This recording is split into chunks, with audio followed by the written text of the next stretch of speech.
Bro Science Breakdown. Fun fact, front raises are really good for shoulder development. If you believe that, allow me to debunk that for you. Welcome to Bro Science Breakdown, where I discuss healthy living for my fellow young folks every Monday. Thanks for stopping by. I'm Arthur, an early high school grad who struggled with my self-image for a long time. I was eventually able to overcome my struggles, and I might be able to help you with yours as well. So, if you're around 18, then you've come to the right place. This is episode 6, and today I'll be covering exercises that you don't need to do, as in exercises that are obsolete, inefficient, look stupid, or all of the above. If you'd like, I can cover any topic mentioned in this episode, just give me the word. And just a fair warning, this episode will get a little bit spicy.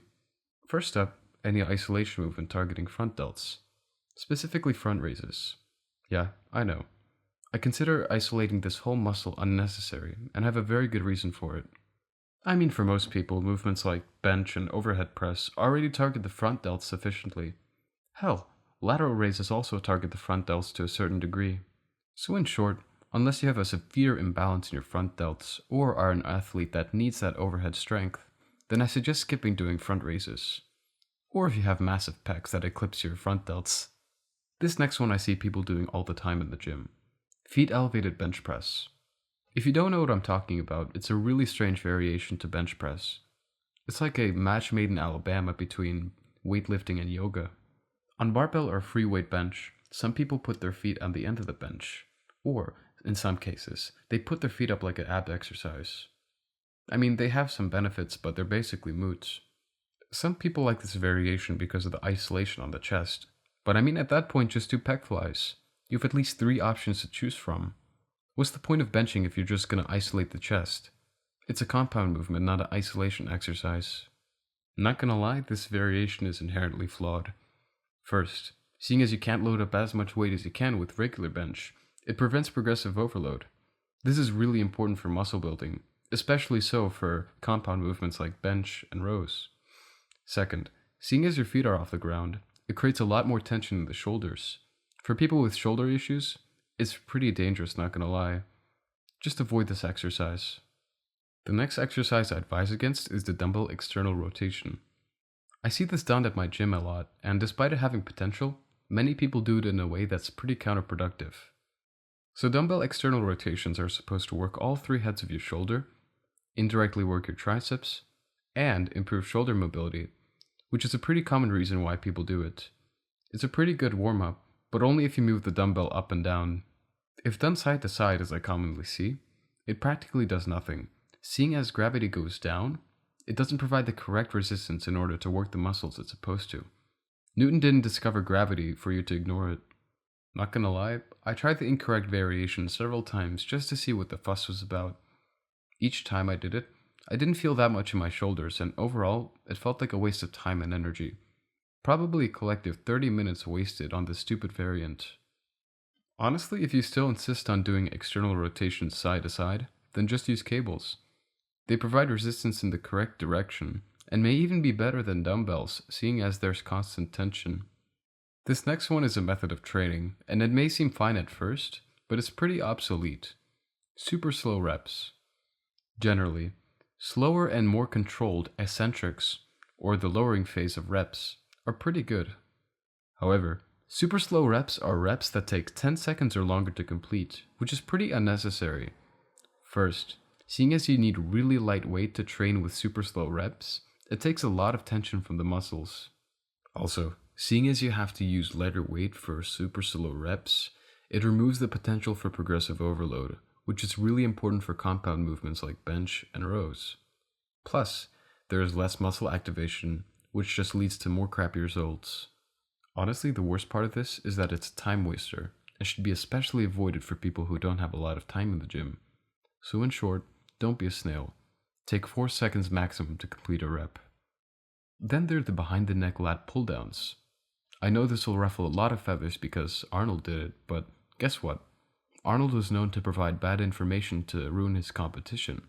But I guess that's another topic for another episode. So what's actually wrong with this exercise? Well, first, several studies have shown that behind the neck lat pull downs don't have more lat activation than front pull downs, and may even have less lat activation. This variation also puts unnecessary strain on your shoulder joints and rotator cuffs, which can lead to pretty bad injuries in those places. Seeing as I have unstable shoulders, it means people like me have to avoid this variation at all costs. Even shoulder issues aside, some people just don't have the mobility to effectively use this variation. At this point, you might be thinking, oh, this variant might have some carryover into the real world or sports. Well, sorry to bum you out, but no, it doesn't. Pretty pointless variation overall. This next one I also see all the time at the gym, and it annoys me to no end. And plus, it's nothing in particular. It's any exercise with the Bosu ball. So if you don't know what a Bosu ball is, first, good job. Keep it that way. And second, it's basically half of a blue ball with a flat surface on the end. Some people use it for quote-unquote balance training, seeing as it's an unstable surface to stand on. Honestly, I call BS on that because it's not only inefficient, but it's also not conducive for, well, anything. The Bosu ball is terrible for muscle activation. Seeing as you're working out on an unstable surface, your force output is basically bottlenecked. In comparison to working out on a stable surface, muscle engagement is a lot worse. Seeing as exercises on Bosu balls are unstable, you might be thinking, oh, this is stability training. This is training for you to be more stable on surfaces, but this couldn't be further from the truth. Stability doesn't come from balancing on a crappy surface. It comes from joint strength and core strength. You want to know what's the worst part of the Bosu ball? It creates more room for injuries. The joints and tendons are strained disproportionately from the gains made due to the crappy form the Bosu ball provides. Basically a one-way ticket to the ER. Take that, functional training elitists. Good lord, I hate this one. I've seen many advertisements on TV for the Bosu ball, and I've scrolled past countless YouTube videos talking about Bosu ball exercises. I mean, I've always thought the Bosu ball looks stupid, but now I've done proper research into it. I know it's stupid.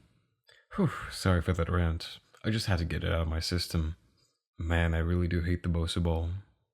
I don't hate this next exercise as much, but I think it looks equally as stupid. No offense to anyone who does this, but it kinda makes you look silly. I present to you the butterfly pull-up. Where do I even begin with this train wreck of an exercise? To be honest, I don't even know how to describe it in words. If you're tuning in from YouTube, by the way, I'll put up a GIF of this exercise on the screen. So you basically start from a dead hang, and then push your chest forward. You then quickly kick your feet forward, using the momentum to get the chin over the bar. And then finally, you quickly go back down to start the next rep. This is supposed to be a quote-unquote advanced exercise in CrossFit.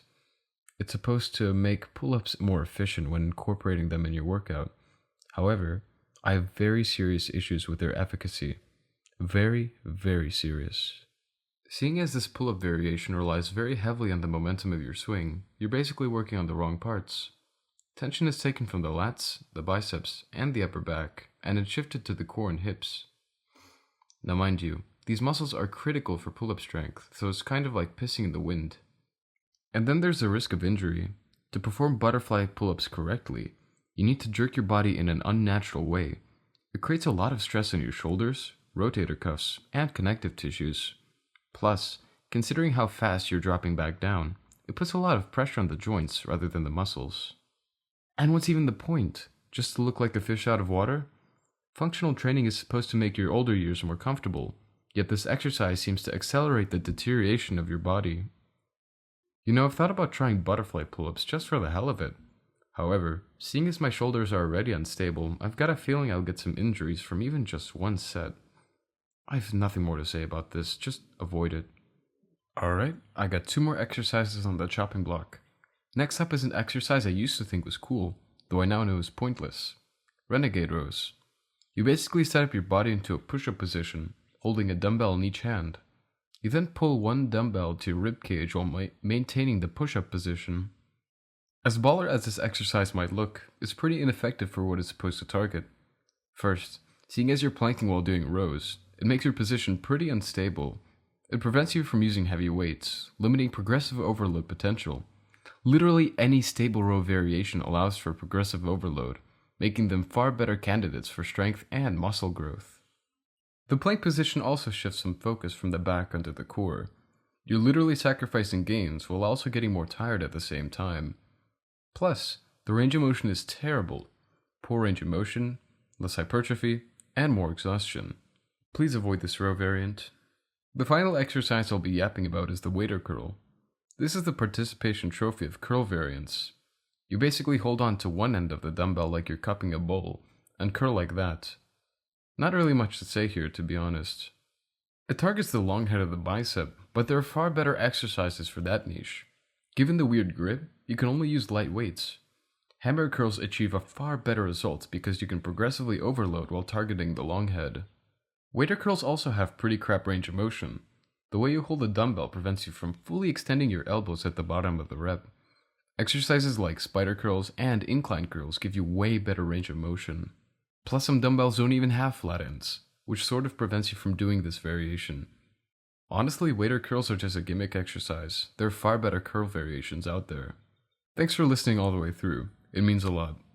You can find me on Spotify, YouTube, Apple Podcasts, and Amazon Music. Please like, subscribe, comment, whatever to boost the engagement, as it really helps the show. In the next episode, I'll discuss what happens if you stop working out for a month. This is Arthur, signing off.